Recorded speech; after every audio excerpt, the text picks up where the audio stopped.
Hi, I'm Maddie, and in this video I'm going to be showing you 18 techniques for using watercolors.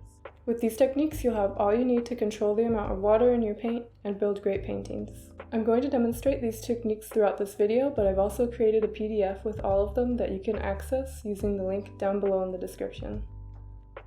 The first technique is to adjust the amount of water that you use with your paint. This affects the value and the look of your brush strokes, and it is a fundamental technique used in watercolor. Using more water will lighten the value of your paint and let you paint over larger areas, while using less water will darken the value of your paint and let you paint small, sharp details.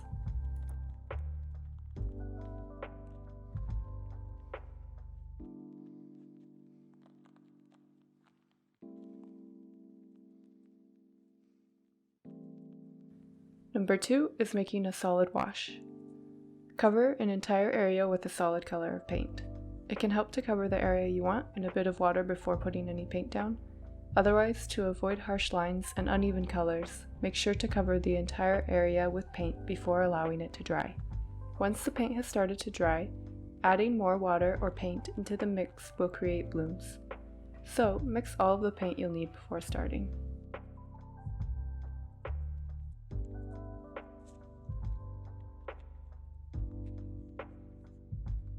Number 3. A fading wash. This is the same as a solid wash, except instead of getting more paint, you add more water as you move down the page.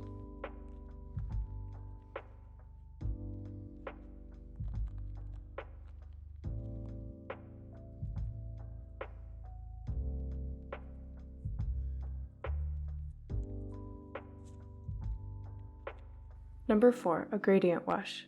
This is similar to the faded wash that we just did, except this time we'll be transitioning from dark one color at the top to another color at the bottom. Since I'm going to be doing more mixing in this square, I added a thin layer of water before I added any paint. This will give me time to mix the colors a bit more before the whole paper dries.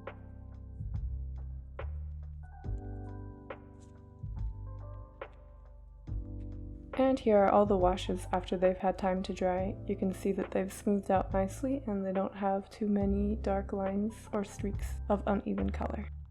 Number 5. Wet and wet. Put down wet paint and then add more paint to it while it's still wet. It will create an interesting texture and will let you blend multiple colors while they are still wet. Paint will flow to wherever there is water on the page, so if you put paint down into an already wet part of the page, it will spread and bloom in whatever direction it can find water.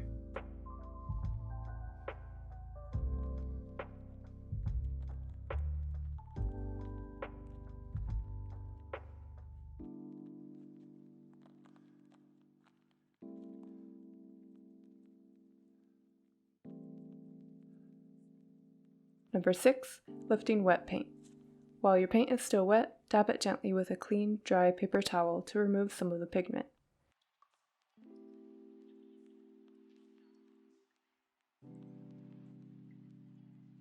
This technique works great for clouds.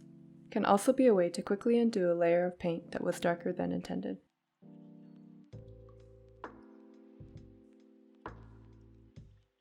Number 7. Lifting dried paint. If your painting has already dried, you can still re-wet an area and lift off the color with a paper towel. This is handy when you make a small mistake and would like to remove it. It works on some pigments better than others though, so be sure to test your paint.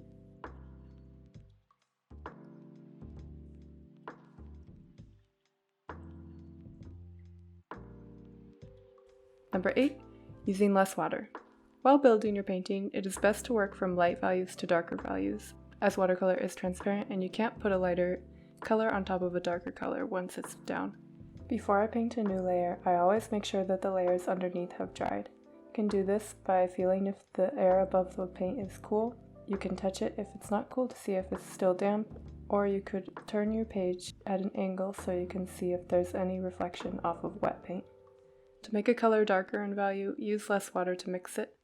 Using a dry brush is helpful for getting sharp details as well. Here I have a wash of light green. I waited for it to dry and then I used the same color with less water to make darker green grass strokes on top.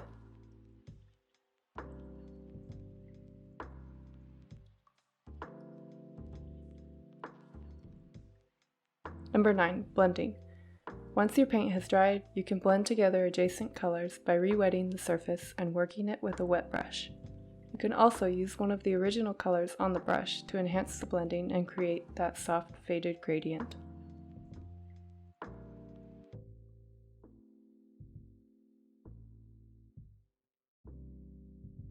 Number 10. Negative space. Instead of painting the shapes themselves, paint the space behind them with a darker color. This allows for compositions featuring light shapes on a dark background. I made a wash of light green paint, and once that dried, I did a light pencil sketch of some leaves, and then painted with a medium dark green around the leaves I wanted to be at the top. You can even do this multiple times with multiple layers and darkening your color each time. For example, these leaves have one layer of leaves with the most light and then another behind that look as if they're more in the shadow. Using Frisket or masking fluid before you paint can also achieve the same effect and preserve your whites on the page as you paint.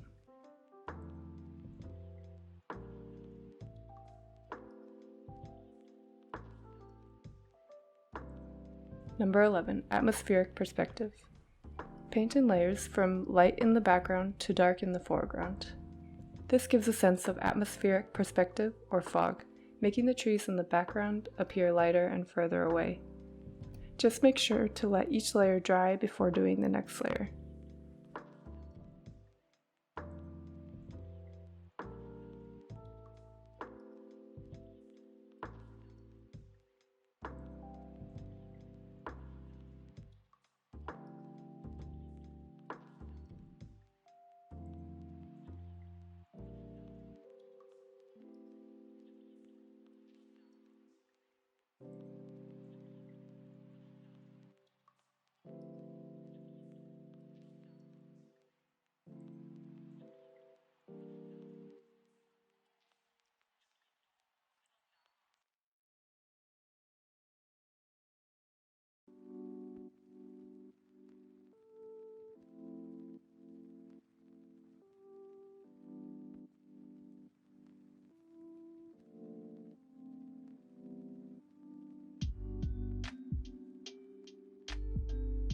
Number 12. Underpainting and glazing. Create an underpainting of your subject by only painting the shadows and lighting in one neutral color.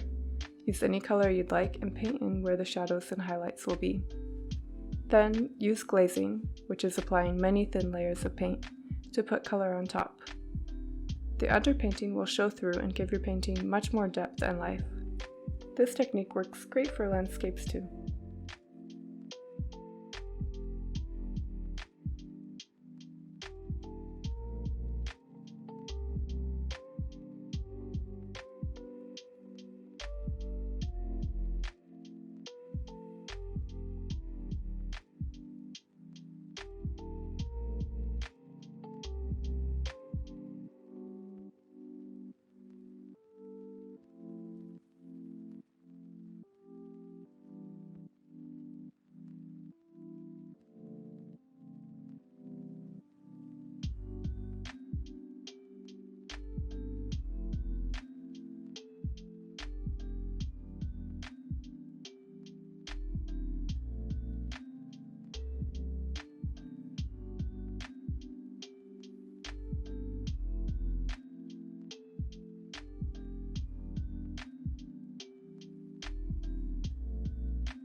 Number 13. Adding highlights.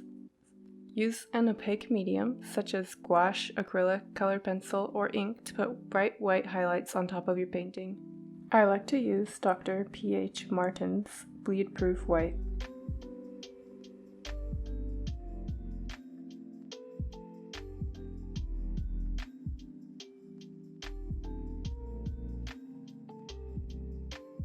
Number 14, mixing media. Experiment with using other media such as colored pencil, graphite, pen, ink, or any material you have to add details and texture to your painting once it's finished. In the painting here, I've added colored pencil texture to the mushrooms in red, the stalks in a neutral gray color and brown at the bottom, and also I use colored pencil to make little lines of grass at the bottom.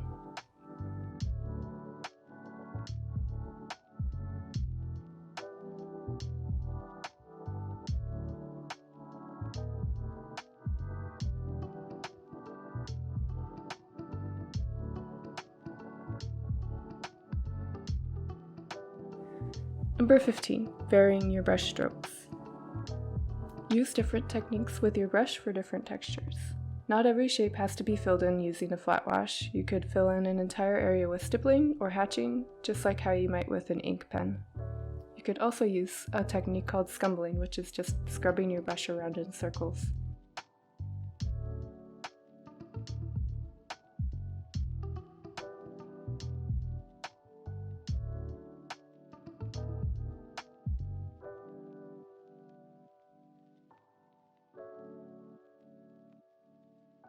Number 16, droplets.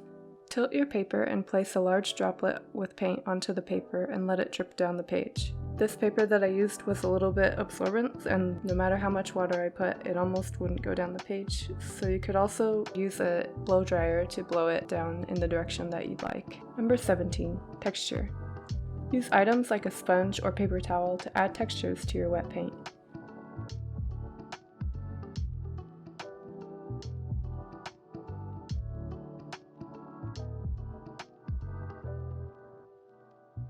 You could even use them to apply the paint instead of using your brush.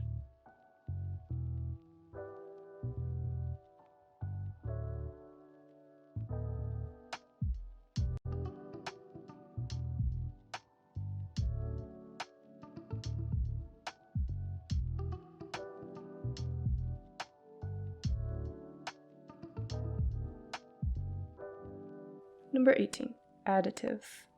Experiment with adding things such as salt grains or rubbing alcohol to your paint while it's wet to see what effects and textures you can achieve.